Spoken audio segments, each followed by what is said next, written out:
تو میرے چھٹے امام سجدے کی حالت میں ہیں اور سجدے کی حالت میں دعا کر رہے ہیں کہ پروردگار جس نے اس زیارت کے لیے جتنا خرچ کیا اسے اس سے زیادہ لوٹا دے، جس نے اس زیارت پر اذیت ہوئی پروردگار اسے آرام عطا کر، پروردگار جو اپنی جتنی خواہشات لے کر اس زیارت پہ گیا اس کی زیارتوں میں اس کی خواہشات کو پوری کر۔ راوی کہتا ہے کہ امام نے سر سجدے سے ہٹایا تو میں نے کہا مولا یہ کس کی زیارت کا ذکر کر رہے ہیں؟ کہا حسین ابن علی کی زیارت کا ذکر کر رہا ہوں۔ کہا مولا یہ جو آپ نے ثواب بیان کی یہ تو بہت زیادہ ہے، یعنی اتنا زیادہ ہے یہ جو آپ نے دعائیں کی امام کی زیارت کے لیے؟ کہا دنیا والے سے زیادہ آسمان والے امام حسین کی زیارت کے لیے دعا کرتے ہیں، یعنی ملائکہ زیادہ دعا کرتے ہیں زائر امام حسین علیہ السلام۔ شب جمعہ ہے، شب زیارت امام حسین عزیزان محترم، یعنی ہر جمعہ کی شب جو ہے وہ امام حسین کی زیارت ہے۔ یہ کمال نہیں ہے؟ یعنی ایک ایسی ہستی پروردگار نے خلق کی کہ ہمارے لیے ہر شب جمعہ اس کی زیارت کرنا ضروری ہو جاتا ہے۔ اب آپ بولیں گے میں کیسے زیارت کروں، میں تو کربلا میں نہیں ہوں، میں تو یہاں ہوں۔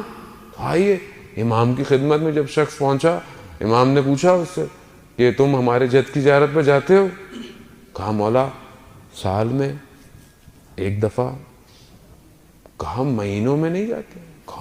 کہا ہفتے میں نہیں جاتے؟ کہا روز؟ کہا مولا کیسے ممکن ہے میں روز زیارت کر سکتا ہوں، فاصلہ ہے۔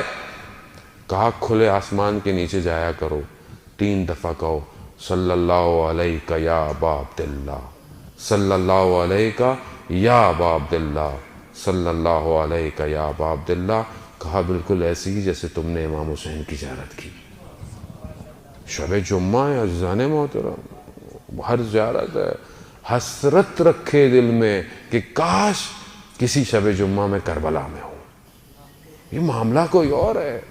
ہمارے استاد آغا پناہیان کہتے ہیں کہ ایک دفعہ میں نے جانا تھا جمعے کو، سب کچھ تھا، میرا ٹکٹ اور سب ہوا، مجھے جانا تھا، ویزا نہیں آ پا رہا تھا، بہت کوشش کی، ظہر تک نا امید ہو گئے، نہیں کر ویزا نہیں آیا، دل ٹوٹ گیا، لیکن دل کربلا میں تھا۔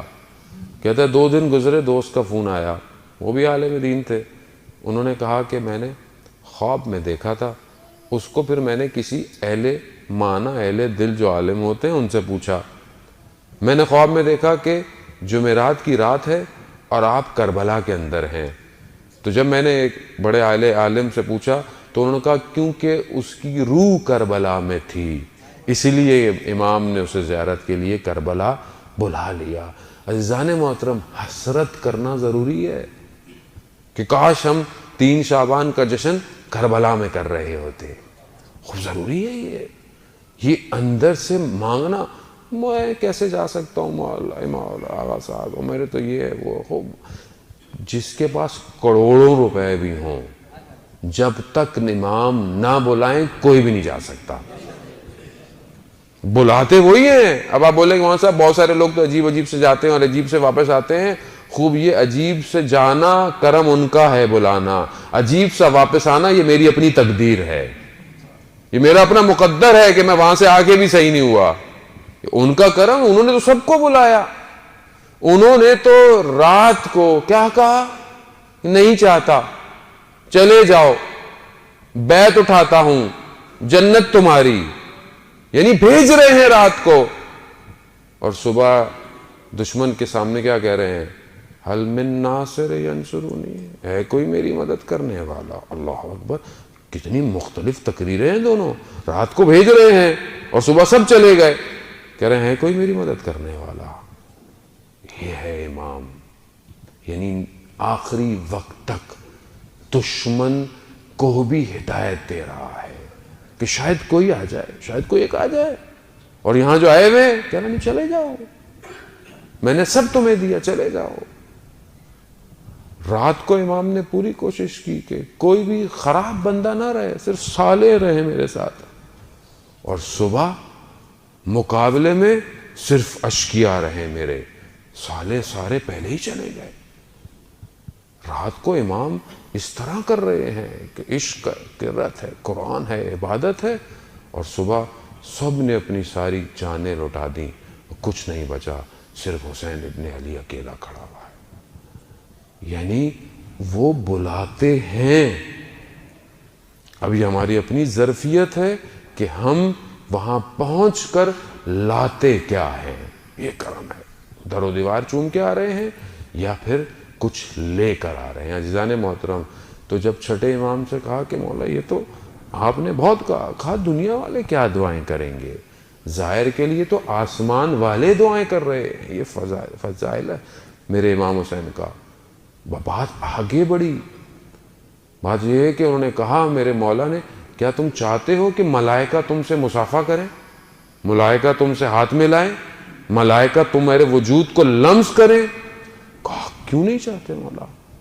تو وہاں میرا 8واں امام، امام رضا علیہ السلام، اللہم صلی علی محمد وہاں امام نے کہا کہ من زارا قبر ابی عبداللہ، کہ جس نے ابا عبداللہ کی قبر کی شط الفرات پہ زیارت کی، کمن زارا، بالکل ایسے ہی ہے جیسے اس نے فوق عرش پہ اللہ کی زیارت کی۔ عرفا اس بات کو سمجھانے میں قاصر ہے کہ یعنی کیا، یعنی کربلا میں امام حسین کی زیارت یعنی عرش پہ خدا کی زیارت، یعنی کیا ہے یہ؟ یعنی خدا کی زیارت کو کر سکتا ہے؟ خدا کوئی وجود ہے؟ خدا کوئی بدن ہے؟ نہیں۔ وہیں میرا امام حسین خود سمجھاتے ہیں دعائے فرما کہ اندھی ہو وہ آنکھ جو تجھے نہ دیکھ سکے، اور جس نے تجھے پایا اس نے کیا کھویا، اور جس نے تجھے کھو دیا اس نے کیا پایا۔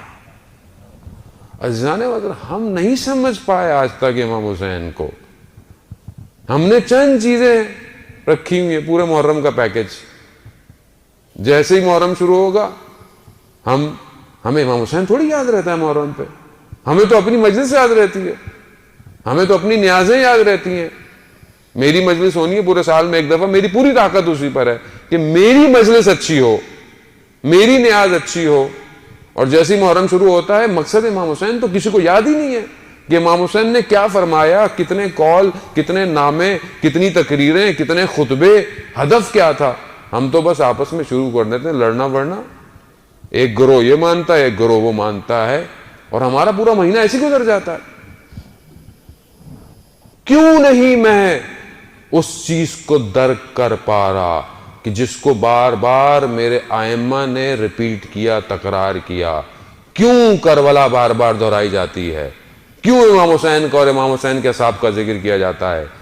تاکہ تم وقت کے امام کے صحابی بن سکو، تاکہ تم وقت کی کربلا کو پہچان سکو۔ لیکن میں نہیں، میں اپنی خواہشات لے کر اٹھنا چاہتا ہوں، میں اپنی مرضی کی بات سننا چاہتا ہوں، میں اپنی چیز لے کے جو میرے ذہن میں، بس مولانا نے اگر وہی پڑھ دیا تو بہت اچھے مولانا تھے، اور اگر جہاں مولانا نے کوئی نصیحت اور کوئی تبلیغی بات کہہ دی، ارے بھائی ان کو تو فضائل پڑھنا نہیں آتے ہیں۔ مگر آپ مجھے یہ بتائیں کہ ائمہ نے اپنی زندگی میں امر بالمعروف کے، انسان کو ارتقاء پہ اور کمال پہ پہنچانے کے علاوہ بھی کوئی کام کیا؟ نہیں کیا۔ لیکن کیونکہ میں اپنا پیکج چاہتا ہوں، بس میرا پیکج مجھے ملے، میں ناراض نہیں ہونا چاہتا اصل میں، مجھے ڈسٹرب نہیں کریں مولانا صاحب، پہلے اتنی پریشانیاں ہیں زندگی میں، ٹریفک میں 2 گھنٹے لگ جاتے ہیں، گھر یہ ہے، بینک کا لون ہے، فلانا ٹینشن ہے، بچوں کی اسکول کی فیسیں ہیں، دن بہ دن مہنگائی ہو رہی ہے، ابھی آپ بھی آگے ٹینشن دے رہے ہیں، تو تھوڑا سا ہمیں ریلیکس رہنے دیں، دیکھا جائے گا جو بھی ہوگا۔ عزیزان محترم، دیکھا ویکھا نہیں جائے گا، جتنا دیکھنا تھا دیکھ لیا، اب تو دکھایا جائے گا کہ تم کیا تھے اور حقیقت کیا ہے۔ عزیزان محترم، آخری زمانہ جتنی تیزی سے قریب آ رہا ہے، بہتر ہے کہ میں خود بدل جاؤں، نہیں تو بدلوایا جاؤں گا، اس وقت پھر بہت مشکل ہو جائے گی۔ تو بہرحال یہ جو ایام ہیں خوشی کے، اس کی خوشی صرف ظاہری نہ ہو اس کی خوشی ایسی ہو کہ میری روح بھی تو پرمسرت ہو. کیوں؟ کیونکہ اس دور کے اندر کہ جہاں پر وہ حسین کا آخری وارث آنے والا ہے، اس دور میں پرمسرت روحیں ہی امام کا ساتھ دیں گی. بدن آپ جتنے اچھے کر لیں، خوشبوئیں لگا لیں، کپڑے پہن لیں، وہ اچھی بات ہے، طہارت ہے، لیکن جب تک روح طاہر نہیں ہوگی وہ اس کا ساتھ نہیں دے پائے گی. تو بہرحال یہ ہے کہ امام نے بولا کہ جس نے امام حسین کی زیارت کی گویا اس نے عرش پہ پروردگار کی زیارت کی.